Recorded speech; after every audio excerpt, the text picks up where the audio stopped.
The president's decision to send the National Guard to Los Angeles is also dividing lawmakers in Washington. Issue is igniting the public and lawmakers on party lines. Last night, President Trump was at Camp David meeting with military leaders, and he isn't ruling out deploying additional troops if necessary, despite Governor Newsom's request to rescind them. An American wrongly deported, only to be dragged back in handcuffs? The government ignored a court order, calling him a gang member with no proof. That's the terrifying reality for Kilmar Abrego Garcia, a Maryland sheet metal worker and father of 3. The Trump administration labeled him MS-13 and deported him to El Salvador this March. So what is the whole story? Let's find out. The tragic death of Larisha Cheryl Thompson, allegedly at the hands of 6 non-citizens, has caused a deeply personal critique of the Trump administration's immigration enforcement strategy from an unexpected source. Even the victim's own sister, Tiffany Thompson, expressed profound frustration to NBC News, arguing that while mass deportations have been a central theme of the administration, authorities are failing to adequately target the most dangerous individuals, including those charged in her sister's killing last month in South Carolina. Abrego Garcia, the Maryland man who had been deported to El Salvador, who the Supreme Court had said that the U.S. government had to facilitate bringing back, is now coming home because he is facing indictments, allegations, charges that for 9 years he was a part of a smuggling ring, which included bringing not only adults but children. Human trafficking for the past 9 years. You also heard the Attorney General allege that Abrego Garcia engaged in other activity that was criminal in nature, but so far, as of right now, he faces charges. Thompson specifically questioned why the alleged ringleader, who reportedly faced a prior charge before the murder, remained in the country. It's frustrating that they're illegal and they committed this crime. They should have been deported. Maybe this wouldn't have happened, Thompson stated, adding pointedly, "I don't know where Trump is right now." Her demand for action on the administration's signature issue highlights persistent questions about how deportation policies are being executed nationwide. Thompson's anguish, stemming from a belief that violent offenders are not being sufficiently prioritized, finds an echo in the intense anxiety gripping communities like Los Angeles, albeit from a different perspective. There, recent large-scale immigration and customs enforcement, ICE, operations, sparked protests and reports of clashes, driven by widespread fears within immigrant communities that removals are indiscriminate, targeting non-threatening individuals simply to inflate arrest numbers. This tension reflects a broader national divide. While polling consistently shows immigration as a strong issue for President Trump, recent CBS News YouGov data reveals a gap. A 55% majority approve of the goals of the deportation program, but only 44% approve of how it is being implemented. Americans are narrowly split from about 53% to 47% on whether the administration is prioritizing dangerous criminals versus non-dangerous people for removal. This division, however, obscures a significant area of consensus. Overwhelmingly, more than 80% of Americans support deporting individuals convicted of violent crimes, according to Pew Research Center data. Critics argue the administration's actions don't align with this priority. Beatriz Lopez, co-executive director of the advocacy group Immigration Hub, accused officials of focusing on low-hanging fruit, such as making collateral arrests outside courthouses and stripping protections like temporary protected status, TPS, from Venezuelans. They are creating chaos, Lopez contended. They aren't going after violent criminals. They are creating undocumented people. From the very beginning, Mike, this is very big news. It certainly is, Denise and Nikki, and we're going to walk you through it. So multiple sources are telling us that Kilmar Abrego Garcia, the Maryland man who was mistakenly deported to El Salvador, is, as we speak, on his way back to the United States. Tom Homan, the administration's border policy advisor, forcefully rejected this characterization during an appearance on MSNBC's Morning Joe. He defended the Los Angeles operations, stating they stemmed from a targeted criminal investigation into a specific alleged conspiracy, not a random raid. I said from day one, January. 20, we will prioritize public safety threats and national security threats. However, we will enforce law, Homan asserted, drawing an analogy to personal priorities not negating other responsibilities. He specifically blamed sanctuary city policies, arguing, when we can't get the bad guy in the safety and security of a jail, they release them to the street. Well, we have to go to the street and find them.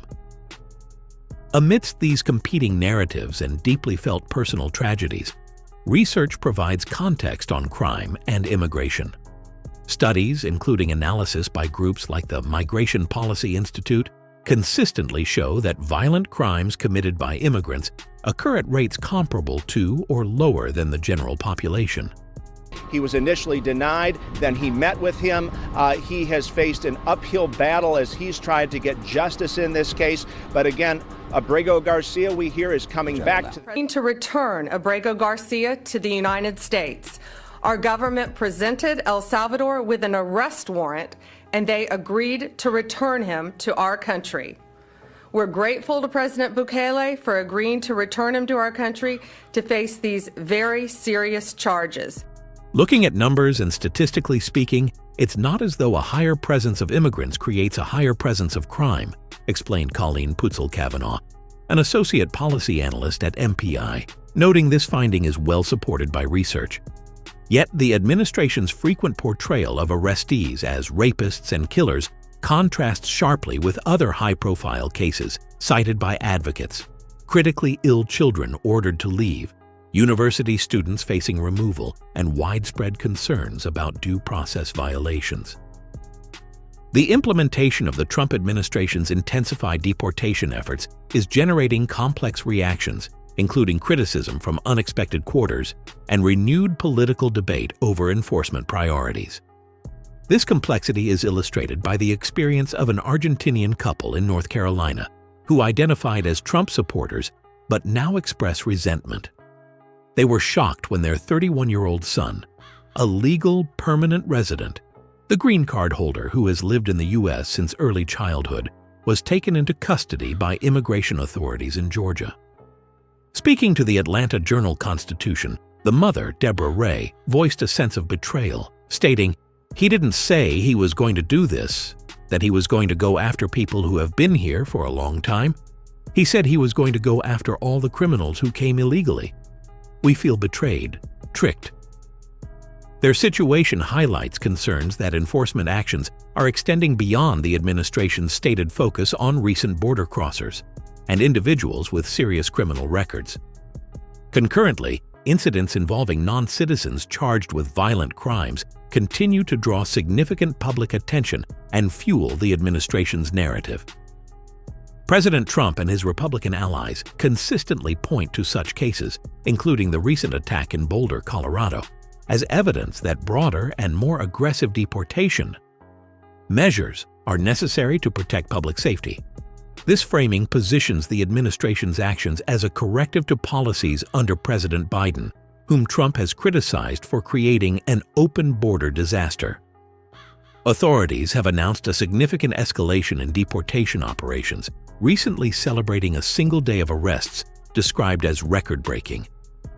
White House spokesperson Abigail Jackson forcefully articulated this position in a written statement. President Trump is working at record speed to clean up Joe Biden's open border disaster that let countless unvetted illegal aliens pour into the United States and threaten the safety of American citizens. The president has closed the border, and now he's deporting illegal aliens, especially violent criminals.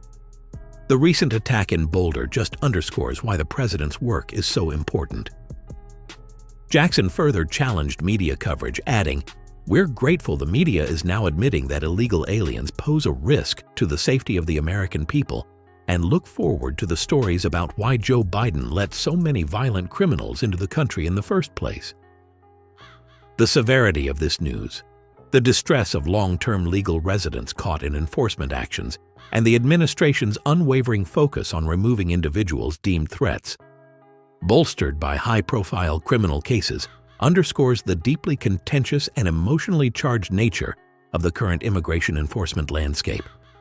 It reveals a tension between the stated goal of targeting violent criminals and the practical realities of enforcement operations that are impacting a wider segment of the foreign-born population, leading to both public support and unexpected criticism. President Donald Trump stated in a recent interview that he played no role in the decision to return Kilmar Abrego Garcia to the United States to face human trafficking charges, asserting the action was solely undertaken by the Justice Department. Speaking to NBC News on June 7th, Trump clarified, "It wasn't my decision to bring Abrego Garcia back," adding, "The U.S. Justice Department decided to do it that way, and that's fine." This comment addressed questions about whether he had discussed the matter with Salvadoran President Nayib Bukele. Abrego Garcia's case has drawn significant national attention due to a complex legal history. The Maryland sheet metal worker and father of 3 was deported to El Salvador in March, despite a 2019 court order specifically prohibiting his deportation to his native country. The situation escalated in April when the U.S. Supreme Court issued a unanimous order compelling the Trump administration to facilitate Abrego Garcia's return. Administration officials initially contended that forcing El Salvador, a sovereign nation, to release him was beyond their power.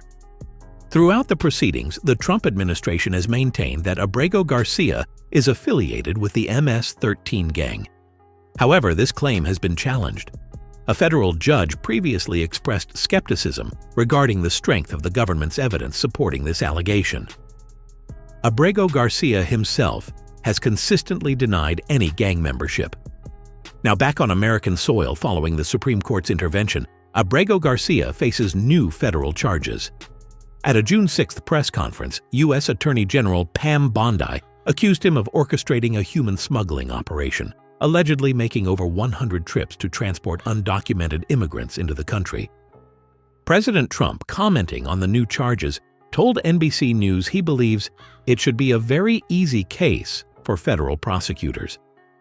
Abrego Garcia's defense attorney, Simon Sandoval-Moschenberg, strongly criticized the Justice Department's decision to pursue these charges after the contested deportation and forced return.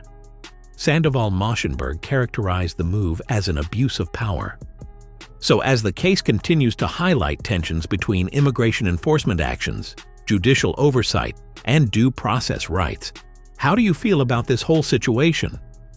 Let us know in the comments what you think of the whole situation, and if you want to stay on top of this, smash that like and subscribe button.